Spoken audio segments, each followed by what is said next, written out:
الله وبركاته.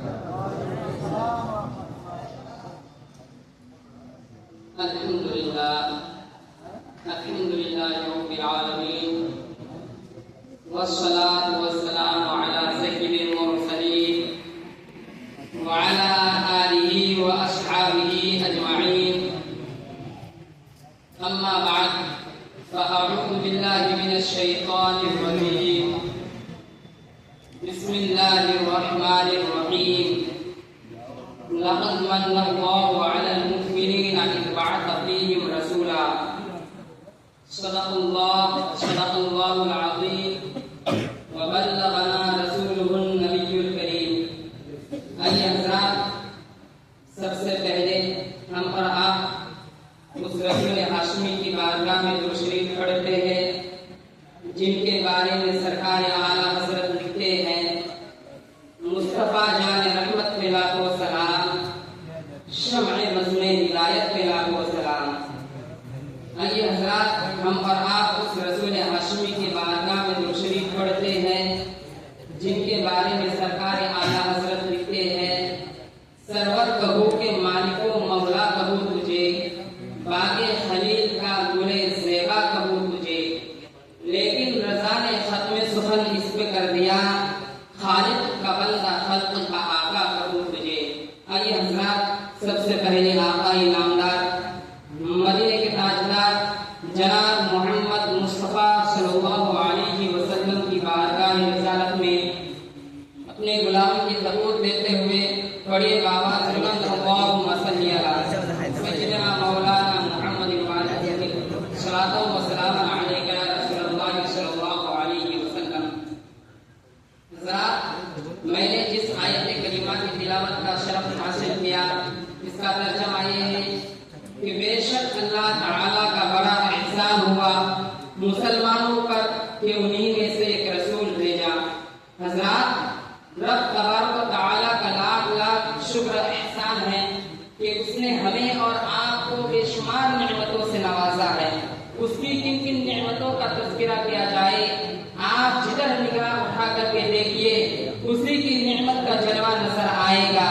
آسمان اسی کی نعمت، زمین اسی کی نعمت، چاند اسی کی نعمت، سورج اسی کی نعمت، ہوا اسی کی نعمت، پانی اسی کی نعمت، کھانا اسی کی نعمت، دانا اسی کی نعمت. بلکہ رب تبارک و تعالی خود قرآن مجید میں ارشاد فرماتا ہے: وَإِن تَعُدُّوا نِعْمَتَ اللَّهِ لَا تُحْصُوهَا. اور اگر تم اللہ کی نعمتیں شمار کرنا چاہو تو شمار نہیں کر سکتے. مگر پروردگار عالم کا کرم دیکھیے، اس نے اپنے بندوں کو بے شمار نعمتوں سے نوازا ہے، بے شمار نعمتوں سے نوازا ہے، مگر کسی نعمت پر احسان نہیں جتایا.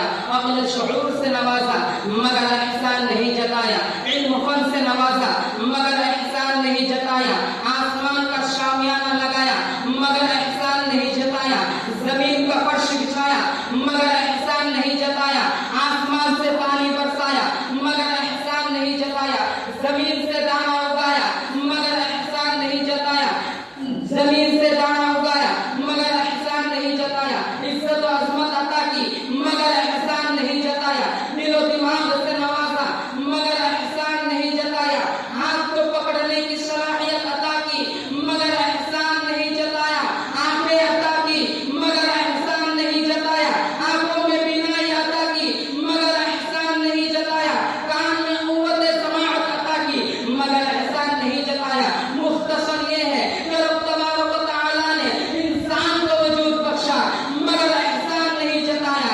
اسی لیے تو کسی شاعر نے کیا ہی خوب کہا ہے کہ جان دیتی ہوئی اسی کی تھی، جان دیتی ہوئی اسی کی تھی. ارے حق تو یہ ہے کہ حق ادا نہ ہوا، حق تو یہ ہے کہ حق ادا نہ ہوا. حضرات، رب تبارک و تعالیٰ نے یہ چیزیں ہمیں نبی اکرم صلی اللہ علیہ وسلم کو صدقے میں عطا کیا ہے. قربان جائیے نبی اکرم صلی اللہ علیہ وسلم کی ذات پر.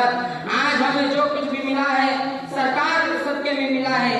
آج ہمیں نماز ملی تو سرکار کے صدقے میں ملی ہے، روزہ ملا تو سرکار کے صدقے میں، قرآن ملا تو سرکار کے صدقے میں، ایمان نصیب ہوا تو سرکار کے صدقے میں. آج ہمیں جو کچھ بھی ملا ہے سرکار کے صدقے میں. حق تو یہ ہے کہ رحمان بھی ملا ہمیں تو سرکار کے صدقے میں.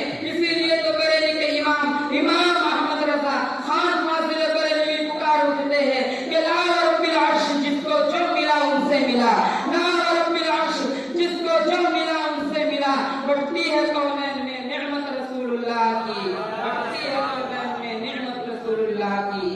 حضرات، رب تبارک و تعالی نے یوں ہی رب تبارک و تعالی نے انسان کی ہدایت کے لیے انبیاء کرام کو دنیا میں بھیج کر احسان عظیم فرمایا، مگر رب تبارک و تعالیٰ کہیں یہ نہیں فرمایا اے لوگوں میں نے آدم کو شفیع اللہ بنا کر بھیجا اس لیے تمہارے اوپر احسان کیا، کہیں یہ نہیں فرمایا اے لوگوں نوح کو نجی اللہ بنا کر بھیجا اس لیے تمہارے اوپر احسان کیا، ابراہیم کو خلیل اللہ بنا کر بھیجا اس لیے تمہارے اوپر احسان کیا، اسماعیل کو ذبیح اللہ بنا کر بھیجا اس لیے تمہارے اوپر احسان کیا، موسیٰ کو کلیم اللہ بنا کر بھیجا اس لیے تمہارے اوپر احسان کیا، اور میں نے عیسیٰ کو روح اللہ بنا کر بھیجا اس لیے تمہارے اوپر احسان کیا۔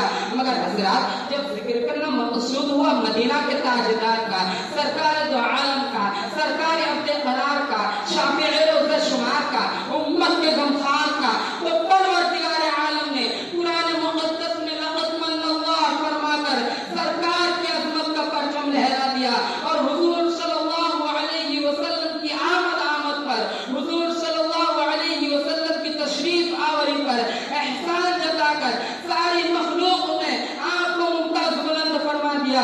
اسی لیے تو بریلی کے امام احمد رضا خان فاضل بریلی بھی پکار اٹھتے ہیں کہ سب سے اولا و اعلیٰ ہمارا نبی، سب سے بالا و والا ہمارا نبی، اپنے مولا کا پیارا ہمارا نبی، دونوں عالم کا دلہا ہمارا نبی، کیا خبر کتنے تارے کھلے چکے پر نہ ڈوبے نہ ڈوبا ہمارا نبی، پر نہ ڈوبے نہ ڈوبا ہمارا نبی۔ حضرات حدیث کے تعلق سے چند باتیں میں آپ لوگ کے سامنے پیش کر دوں۔ رب تبارک و تعالی حدیث قدسی میں ارشاد فرماتا ہے، حدیث قدسی اس کو کہتے ہیں جو قول اللہ کا ہوتا ہے اور زبان میرے مصطفیٰ کی ہوتی ہے، اس کو کہتے ہیں حدیث قدسی۔ رب تبارک و تعالی ارشاد فرماتا ہے لولا کلمہ خلقت الافلاک، اے میرے محبوب اگر آپ کو پیدا کرنا نہ ہوتا تو میں آسمان کا شامیانہ نہ لگاتا۔ رب تبارک و تعالی ارشاد فرماتا ہے لولا کلمہ خلقت الارض، اے میرے محبوب اگر آپ کو پیدا کرنا نہ ہوتا تو میں زمین کا فرش نہ بچھاتا۔ رب تبارک و تعالی ارشاد فرماتا ہے لولا کلمہ خلقت الدنیا، لولا کلمہ خلقت الدنیا، اے میرے محبوب اگر آپ کو پیدا کرنا نہ ہوتا تو میں دنیا کی ان نظاروں کو نہ بناتا۔ گویا کہ اللہ کہہ رہا ہے لولا کلمہ اظہرت الربوبیت، اے میرے محبوب اگر آپ کو پیدا کرنا نہ ہوتا تو میں اپنی ربوبیت کو بھی ظاہر نہ کرتا۔ گویا کہ اللہ کہہ رہا ہے میرے محبوب دریا کی روانی تمہارے لیے، سمندر کی سیلانی تمہارے لیے، موجوں کی طغیانی تمہارے لیے، گنجوں کی چٹک تمہارے لیے، آبشاروں کا ترنم تمہارے لیے، انسانوں کی انسانیت تمہارے لیے۔ گویا کہ اللہ کہہ رہا ہے میرے محبوب آدم کو شفیع اللہ بنایا تمہارے لیے، نوح کو نجی اللہ بنایا تمہارے لیے، اسماعیل کو ذبیح اللہ بنایا تمہارے لیے، ابراہیم کو خلیل اللہ بنایا تمہارے لیے، موسیٰ کو کلیم اللہ بنایا تمہارے لیے، عیسیٰ کو روح اللہ بنایا تمہارے لیے۔ جب اس حدیث پر نظر امام احمد رضا خان فاضل بریلوی کی نظر پڑی تو پکار اٹھے یا رسول اللہ زمین و سما تمہارے لیے، مکین و مکا تمہارے لیے، چنین و چنا تمہارے لیے، بنے تو جہاں تمہارے لیے، یا رسول اللہ بنے تو جہاں تمہارے لیے، دہن میں سما تمہارے لیے، بدن میں ہے جہاں تمہارے لیے، یا رسول اللہ ہم آئے یہاں تمہارے لیے اور اٹھے بھی وہاں تمہارے لیے، اور اٹھے بھی وہاں تمہارے لیے۔ دوسرے مقام پر سرکار اعلیٰ حضرت یوں پکار اٹھتے ہیں کہ وہ جو نہ تھے تو کچھ نہ تھا، وہ جو نہ ہو تو کچھ نہ ہو، وہ جو نہ تھے تو کچھ نہ تھا، وہ جو نہ ہو تو کچھ نہ ہو، جان ہے وہ جہان کی، جان ہے تو جہان ہے، جان ہے تو جہان ہے۔ وما علینا الا البلاغ۔ السلام